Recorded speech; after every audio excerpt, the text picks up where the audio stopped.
Assalamualaikum anak-anak yang hebat dan penuh semangat. Semoga kalian tidak bosan belajar di rumah ya. Ya, untuk hari ini kita masih di tema 1 di kegiatan 3. Masih dengan tema 1 yaitu selamatkan makhluk hidup dengan pelajaran PLH, di mana kompetensi dasarnya mengenal keanekaragaman ekosistem.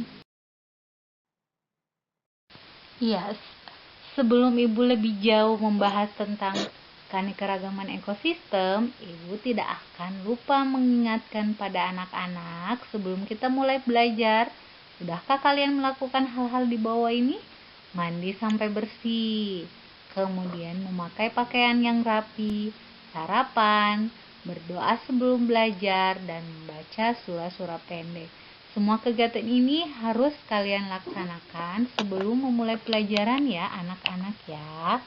Yang telah melakukan kegiatan silahkan di checklist di buku kegiatannya. Nanti akan diperiksa oleh masing-masing wali kelasnya. Ya, di slide ketiga kita akan membahas tentang pengertian ekosistem. Di mana yang dimaksud dengan ekosistem di sini adalah suatu sistem ekologi yang terbentuk oleh sistem timbal balik yang tidak terpisahkan antara makhluk hidup dengan lingkungan. Di sini juga disajikan sebuah gambar. Anak-anak bisa mencermati gambar-gambar tersebut. Di situ ada hewan, ada air, kemudian ada tumbuhan, ada matahari. Ya, nanti kita akan bahas yang mana saja sih yang masuk biotik dan abiotik. Ya, di slide keempat, di sini masih membahas tentang ekosistem. Di mana ekosistem itu sendiri yaitu ekosistem yang terjadi dengan adanya hubungan timbal balik antara makhluk yang satu dengan makhluk yang lain.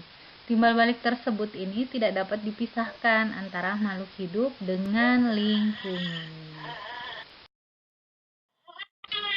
Ya, kalau tadi ada yang menanyakan komponen apa sih yang menyebabkan terjadinya ekosistem?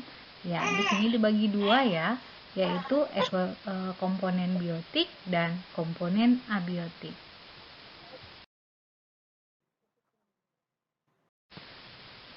Komponen yang pertama adalah komponen biotik. Yang dimaksud dengan komponen biotik adalah semua lingkungan yang terdiri dari komponen-komponen makhluk hidup di permukaan bumi. Di gambar, anak-anak bisa lihat ada tanda panah yang mengarah ke tumbuhan, ke manusia, ke ulat, ke lalat, ke belalang. Kemudian ada yang berenang juga. Nah, semuanya ini termasuk komponen biotik ya. Komponen biotik dapat dipahami juga sebagai suatu yang ada dalam ekosistem. Komponen tersebut yang mengacu pada makhluk hidup. Makhluk hidup di sini meliputi manusia, hewan, tumbuhan, dan organisme. Komponen inilah yang akan membentuk suatu jaringan. Jaringan tersebut dinamakan dengan rantai makanan. Tentunya anak-anak sudah pernah pelajari yang mana dimaksud dengan rantai makanan. Di sini kita akan membahas ulang tentang sejauh mana hubungan antara ekosistem, kemudian biotik, abiotik, dan rantai makanan. Rantai makanan yang dimaksud di sini adalah proses di mana makhluk hidup tersebut makan dan memakan. Tingkatan rantai makanan diawali dari produsen, konsumen, hingga tingkat pengurai.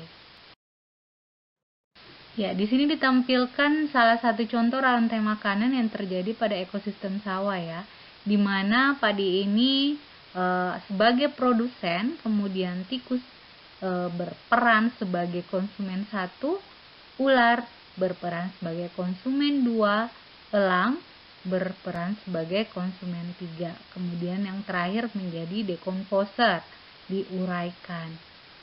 Ya, ini terjadi di ekosistem sawah. Selanjutnya komponen yang kedua yaitu komponen abiotik. Komponen abiotik ini adalah segala sesuatu yang tidak bernyawa. Komponen yang dimaksud Yang masuk di dalam komponen abiotik ini adalah air, tanah, iklim, udara, dan masih banyak yang lainnya. Di gambar anak-anak bisa lihat sinar matahari, ada udara, kemudian ada pantai, ada laut. Itu semuanya termasuk dalam komponen abiotik karena tidak bernyawa. Jadi dapat disimpulkan bahwa biotik itu yang bernyawa, kemudian abiotik itu yang tidak bernyawa, ya. Itu mungkin kesimpulan yang paling sederhananya. Ya, untuk tugas di kegiatan 3, kalian silakan mengamati ekosistem yang ada di sekitar kalian. Kemudian silakan menentukan komponen biotik dan komponen abiotik. Sekurang-kurangnya 5 ya. Masing-masing 5 dari komponen biotik dan 5 dari komponen abiotik.